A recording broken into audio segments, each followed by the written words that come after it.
అందరికీ నమస్కారం అండి.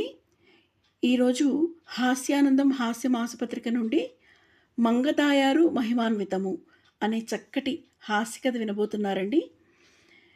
ఈ కథ రాసిన వారు వాడపల్లి పూర్ణకామేశ్వరి గారు. కథలోకి వెళితే, గృహప్రవేశానికి 4 నిమిషాల సమయమే ఉంది. ఇంకా తెవలకపోతే ఎప్పటికి చేరుకునేది?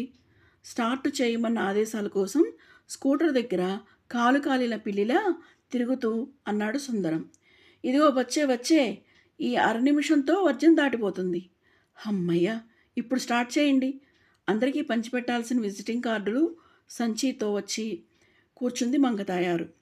మేళతాళాలతో అప్పుడే మూడో గుమ్మంలో కొబ్బరికాయ కొడుతున్నారు మంగ చెల్లెలు మరిదిగారు. అదేంటండి మంగగారు, అలా ఎత్తెత్తి అడుగేస్తున్నారు? వింతగా ఇంట్లోకి ప్రవేశిస్తున్నారు? మంగను అడిగింది మేనత్త. ఏం చెప్పమన్నావత్తయ్య? నెత్తి నోరు కొట్టుకొని చెప్తూనే ఉన్నాను గంగకి. నా మాట పెడచెవని పెట్టింది. ఇప్పుడు చూడు, నష్టాలు అరిష్టాల్లోకి పడబోతోంది. శుభకార్యం జరుగుతున్న ఇంట్లో అవేం మాటలు? బుగ్గ నొక్కుంటూ అంది మేనత్త. వాస్తు శాస్త్రం చెప్తుంటే నేనేం చేయనత్తయ్యా? ఇదిగో చూడు, సింహద్వారం ముందు 3 మెట్లు ససేమీరా కూడదు. అరిష్టం కాకపోతే ఇంకేమైనా ఉందా? నువ్వే లెక్కపెట్టి చూడు. 1 లాభం, నష్టం. నష్టంతో ఇంట్లోకి ప్రవేశిస్తున్నాం. అలా కష్ట నష్టాల్లో పడకూడదంటే 2 మెట్లుండాలి. అదే కాక గంగ జాతకం ప్రకారం దానికి అష్టమంలోకి శని ప్రవేశిస్తున్నాడు. మా మరిది గారికి అర్ధాష్టమం జరుగుతూనే ఉంది. పోనీ 1 లెక్క పెట్టడం మానేసి లాభం, నష్టం, మళ్ళీ లాభం అని లెక్క పెట్టుకుంటేనో ఆశగా అన్నాడు గంగపతి. చాలండి, వాస్తు జ్యోతిష్య శాస్త్రాలను ఆన్లైన్లో అవపోసన పట్టాపుచ్చుకుంది అక్కయ్య. అక్కయ్య అన్న మాటను తూచా తప్పక పాటించాల్సిందే. ఆ మెట్టును కొట్టేయాల్సిందే. హైకమాండ్ గంగ ఆర్డర్ వేసింది. శుభమాని గృహప్రవేశం చేసుకుంటూ కొట్టేయడాలు విరిచేయడాలు ఏంటే? మనసులోని మాటను బయటపెట్టలేక మింగేశాడు గంగపతి. జరుగుతున్న సత్యనారాయణ వ్రతాన్ని పక్కన పెట్టి 2వ గదిలోకి చేరారు అమ్మలక్కలు. కోరికల చిట్టాతో జాతక పట్టిని చూపించుకోవడానికి వరుసలో కూర్చున్నారు. ఒక్కొక్కరికి రానున్న జీవితాన్ని సినిమాగా చూపినంత పనిచేస్తోంది మంగతాయారు. ఈ ఏడు మన మంగగారికి పద్మశ్రీ పురస్కారాన్ని ఇవ్వాల్సిందే. పొగడ్తలతో ముంచేస్తున్న పంకజం పట్టుచీర సర్దుకుంటూ అంది. ఇప్పటికీ ఎన్నో వాస్తు సవరింపులే కాక ఎందరికో జాతక పరిహారాలు చెప్పినందుకు పద్మశ్రీ ఏం కర్మ, పద్మభూషణే ఇవ్వచ్చు. దివ్యమైన జాతకమని మంగ తేల్చి చెప్పిన మరో తరుణిమని ఆనందంతో ఉబ్బి తబ్బిపోతూ అంది. నా జాతకరత్న బిరుదు ఇవాళ సార్థకమయ్యింది.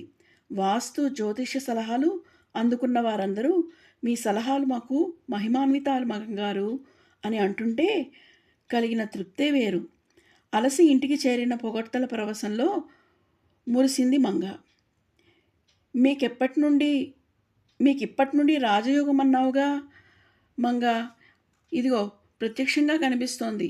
చేతిలోంచి వార్తాపత్రికను జారవిడుస్తూ అన్నాడు సుందరం. నా మాటకు తిరుగులేదు. మీకు రాజయోగం తథ్యం. అంతెందుకు, మన సింగారానికి కూడా చెప్పాను, గుర్తుందా? అప్పు చేసి మరీ వడ్డాణం కొనింది. ఇప్పుడు దాని వెల రెట్టింపయింది. చూశారు? అంతేకాదు, ఆ పంగనామాల ఫైనాన్స్ కంపెనీ దానిపై అసలు వడ్డీ కలిపి ఇచ్చారు. అది సరే గాని, నాకు పద్మశ్రీ వచ్చినట్టు కలొచ్చిందండోయ్. తెల్లవారుజామున వచ్చే కలలు నిజమవుతాయంటారు తెలుసా? గర్వానికి సిగ్గునద్ది మెలికలు తిరుగుతూ అంది మంగతాయారు. పదవీ విరమణానంతరం వచ్చిన పింఛన డబ్బనంతా పెట్టిన పంగనామాల ఫైనాన్సీ కంపెనీ జెండా ఎత్తేసిందే, బిక్క చచ్చిపోయి అన్నాడు సుందరం. చావు కబురు చెప్పడానికి కూడా ఆపై నోరు పెగల్లేదు సుందరానికి. ఊహాలోకంలో విహరిస్తూ పద్మశ్రీ స్వీకారం కోసం ఢిల్లీకి చేరుకున్న మంగకు పతిదేవుని మాటలు వినిపించట్లేదు.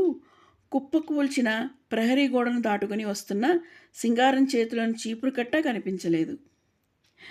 ఇదండి ఈరోజు హాస్య కథ. బాగుంది కదా? ఇది హాస్యానందం పుస్తకంలో వళ్ళప్పూడి వెంకటరమణ హాస్య కథల పోటీలో బహుమతి పొందిందండి. చాలా బాగుంది కదా? నాకు నచ్చింది.